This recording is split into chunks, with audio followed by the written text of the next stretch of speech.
Hey everyone, Dockwell here, and welcome to another one of my Dota 2 hero guides. Today we're going to be taking a look at Dazzle. So Dazzle is a support hero pretty much only played as a 5-position support, and this hero was played mid occasionally. People have experimented with that, but it's just not that good right now. So in the future, I may make a core Dazzle guide if that becomes more popular, but for this video, we're going to be focusing on Dazzle's support in general. So how do we think about this hero overall?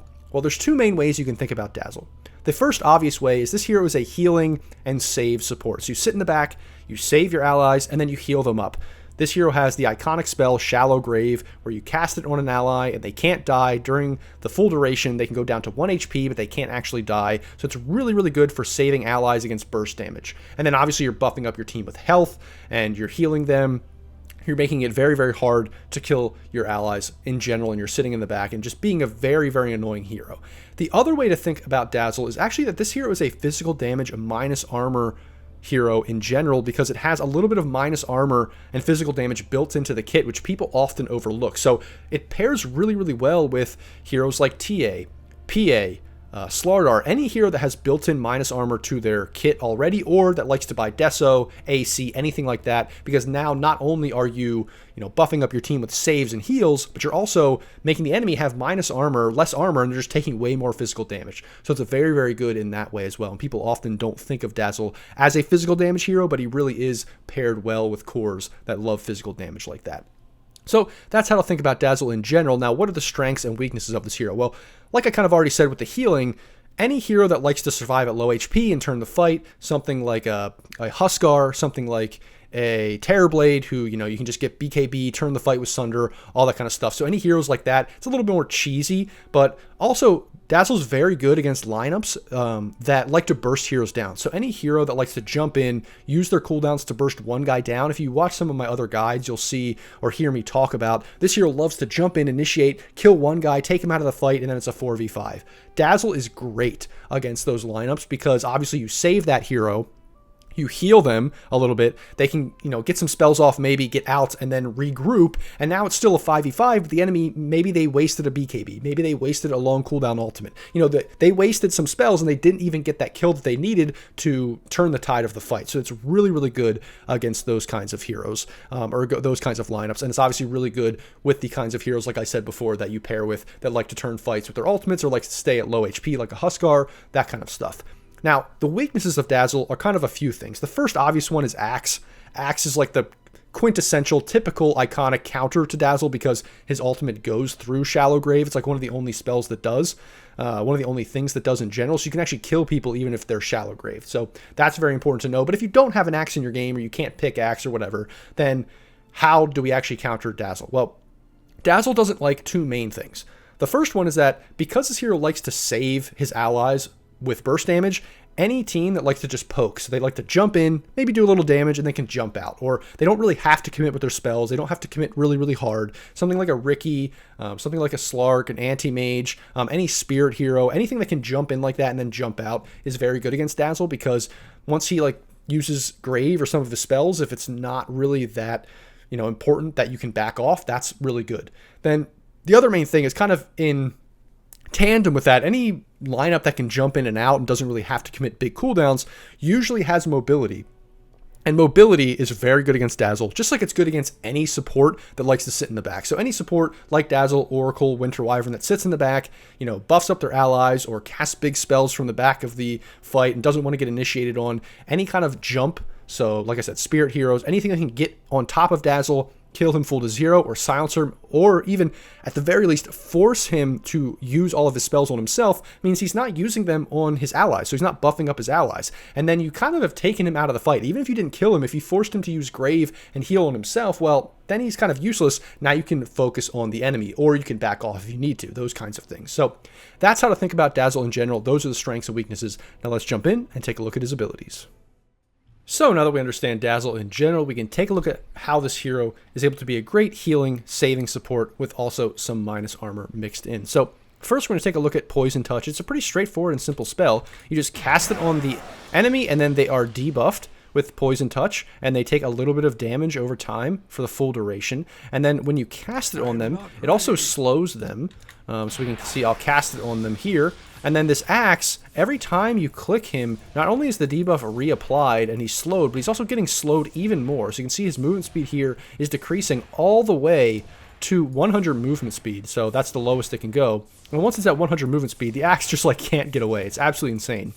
So you can see how this can be a very, very good ability for contesting runes, for making sure that the enemy has a hard time contesting your pulls in the safe lane, because the further they are away from their tower or somewhere safe in general, the obviously further you can chase them down. You can get boots really early and just chase people down, do a ton of damage, slow them, and then if you have any allies coming to help you, you can get some very easy kills. Like the only way they can get away from you is to stun you or to maybe like fog you with trees. It can be very difficult to lane against the Dazzle because it's really good. They either have to like man fight you and man up 2v1 or something like that, or they just have to run away and stun you and hope that you can't chase them down. That's pretty much how you have to get away from Dazzle with this spell. So it's primarily a laning spell until you get your shard, which I'll talk about in a second after we're done talking about all of the abilities, but it's just kind of mainly a laning spell until shard. It also does physical damage. So like I said, this hero is a physical damage hero. It actually doesn't really do magic damage.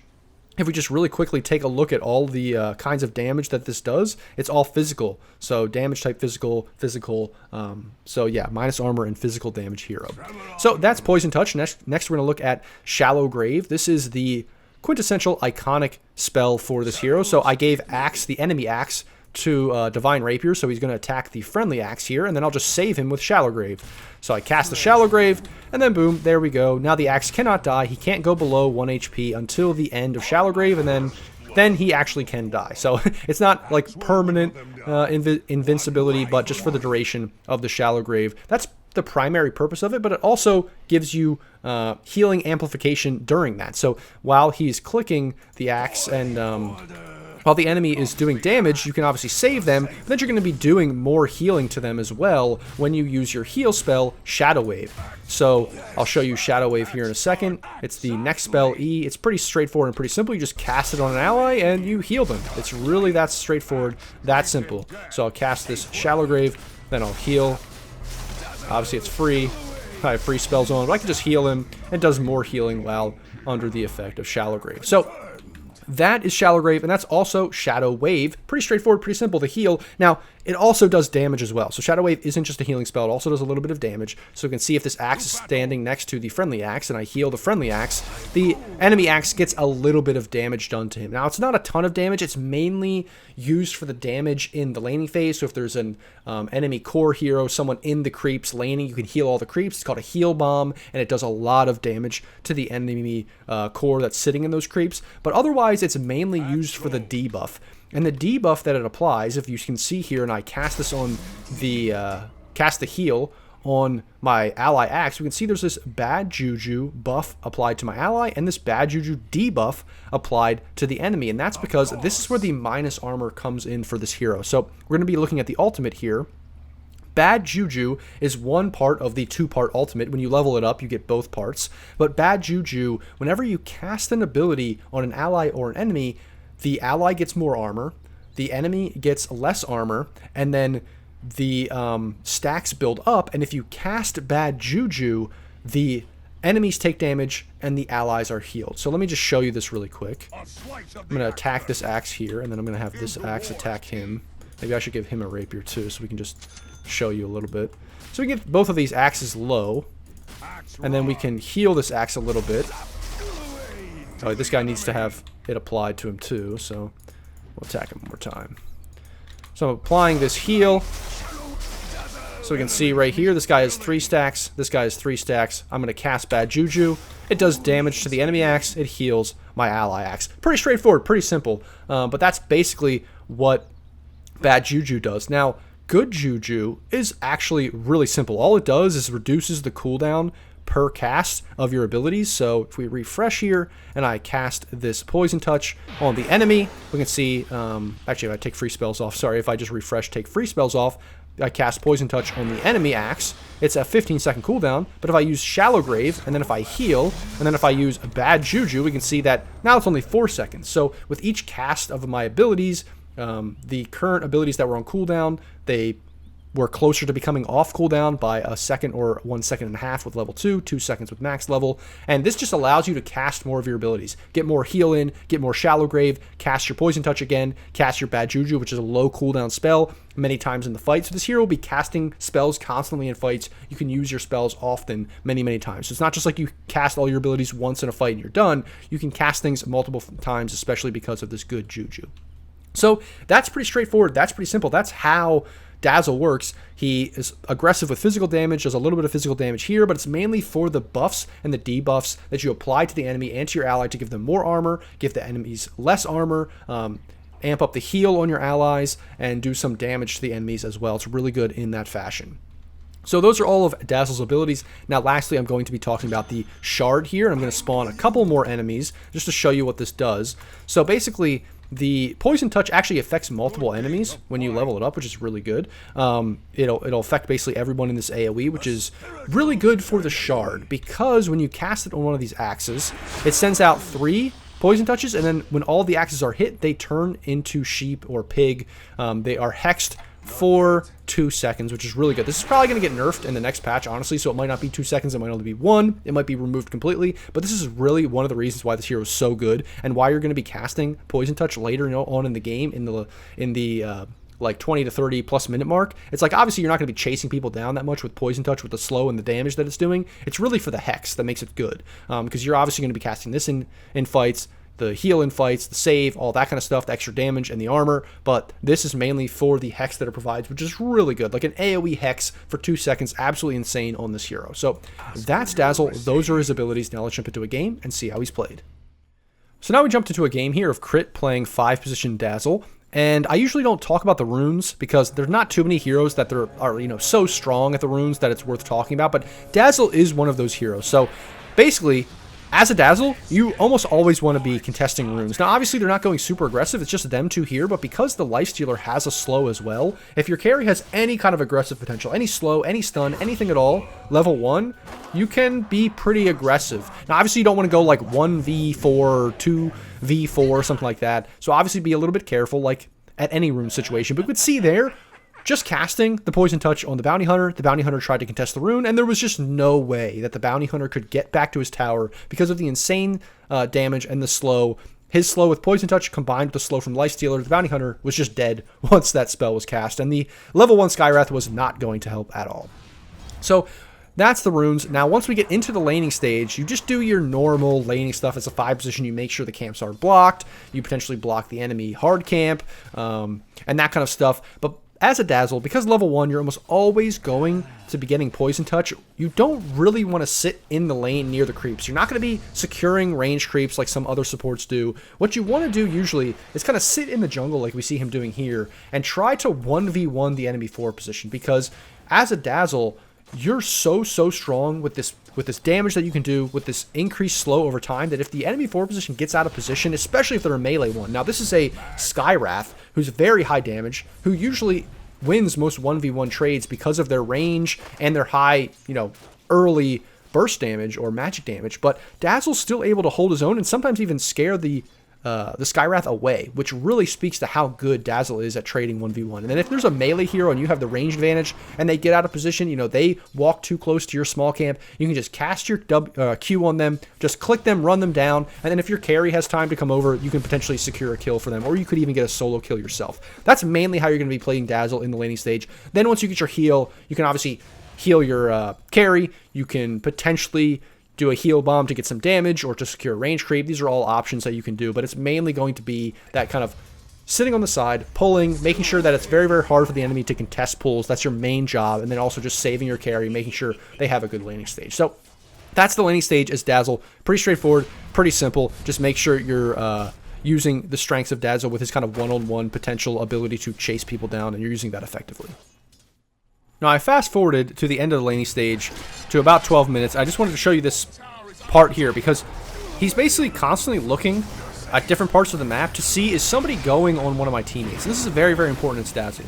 The first thing I will say is you want to have at least 1 point in Shallow Grave pretty early on, because you don't want to get into a situation where your core needs Shallow Grave and then you don't have it. But the other thing, once it's later in this the game, 10 minutes plus. You have a point in shallow grave. You want to always be able to TP in and save your allies. You always want to have your TP up. Don't TP out to lanes. Walk to lanes. Don't, just arbitrarily use that cooldown. You want to be using that cooldown to get to a place on the map instantly to save your allies. That's always going to be a big thing early on in the game, where you can turn fights, you can potentially protect towers. It's so important that regardless of what you're doing, whether you're ganking mid, you're pushing out the mid, you're sitting behind somebody, you just always want to be looking on the map, looking for an opportunity to turn a fight and save somebody, because an early shallow grave, although later in the game obviously can be very powerful, early on in the game, usually, with people having lower levels, with people not having a lot of items and mobility, all this kind of stuff, one single shallow grave can just make a world of difference in the entire game and how the game turns out, how the farm of your carry is, how, if you saved your mid and then the mid gets a counter kill on the enemy. It's just, there's so many things that can happen with just one single grave early on in the game. So just keep that in mind. Make sure to use your TP to save your allies, and you're constantly looking at that on the map. Now I fast forwarded to about 23 minutes, and they have Aegis, and they're pushing up high ground. They got a couple kills, and now they're just going to siege high ground because they have a 3k lead in Aegis, and obviously it's not a huge lead, but it is enough that they feel confident to push high ground here. And this is just the perfect way to team fight on this hero. You pretty much never want to be out of position in front. You can see he's staying way in the back behind all of his teammates. He's never really going up and hitting the tower. Like, if you're on this hero and you're hitting tower, you're just doing it wrong. You just sit in the back. He waits for the perfect opportunity to grave the Razor there when he has like 0 HP. Then he heals his Razor during the Chrono, ends up sheeping, hexing the Void during Chrono as well, making sure the Chrono didn't end up actually mattering that much. And so this is, like, honestly, for the most part, literally just Dazzle turning the fight. We can see how he used the Grave there on the Lifestealer again, just to prolong the Aegis. And this is just Dazzle's fight. Obviously, his allies are doing damage and things like that. The puck is causing a lot of havoc, but if you just think about this, all of that initiation was wasted and didn't end up panning out or resulting in anything, literally because of the Dazzle. He graved the first target, he made the Chrono actually just be useless, and that was all because of his positioning and just him casting his abilities calmly and rationally and just thinking and not panicking and not being too far up, not hitting towers unless they're all 5 dead or something like that, like we see here. And so obviously it just seems simple, it seems easy, but a lot of people mess it up. So you just need to sit in the back, wait for people to initiate, cast your spells, and then, if they die, we see the Razor did die in that fight, but he only died after so much was committed. They committed so many spells, so many cooldowns, and so many lives just to kill the Razor, and it ended up obviously resulting in a full team wipe and the racks going down for the enemy. And then he sits in the back here, saves his Lifestealer again, ends up getting his heals off. It's just like all Dazzle. This is just why Dazzle's so overpowered. It's just so hard to actually kill your ally, or the enemy there. He ends up getting a great heal, saving the puck. Like, this is just ridiculous. It's a 3v5, and they still can't do anything. Yeah, just watch this fight. Just great stuff all around. Literally all because Dazzle's just OP right now. So anyway, that is just the perfect Dazzle fight. I was going to show you another clip, actually, of him initiating with his shard, but he actually didn't end up doing that in the mid-game. But it's really straightforward and simple. You want to get your shard pretty early, obviously between 15 and 20 minutes. You can get your Aether Lens first if you want to get that first, but a lot of times you want to get your shard as early as possible because that 2-second hex is just so good. And so early on in the game, or like mid-game timing, when people are still farming, they don't have a lot of items, people don't have BKBs yet, you can actually initiate if you get in first and cast your Q to hex somebody if you're like ganking. That's the only time I would really say you would ever want to be in first with Dazzle. So I don't have a clip of that, but just think about that early game. Once it gets a little bit later and people have items, you don't want to be doing that anymore. You're always sitting in trees, you're always sitting in the back and using your spells, just like we saw there. So that's Dazzle. It's actually pretty straightforward here. It's really kind of simple when you think about it as a support, just sitting in back and casting your spells.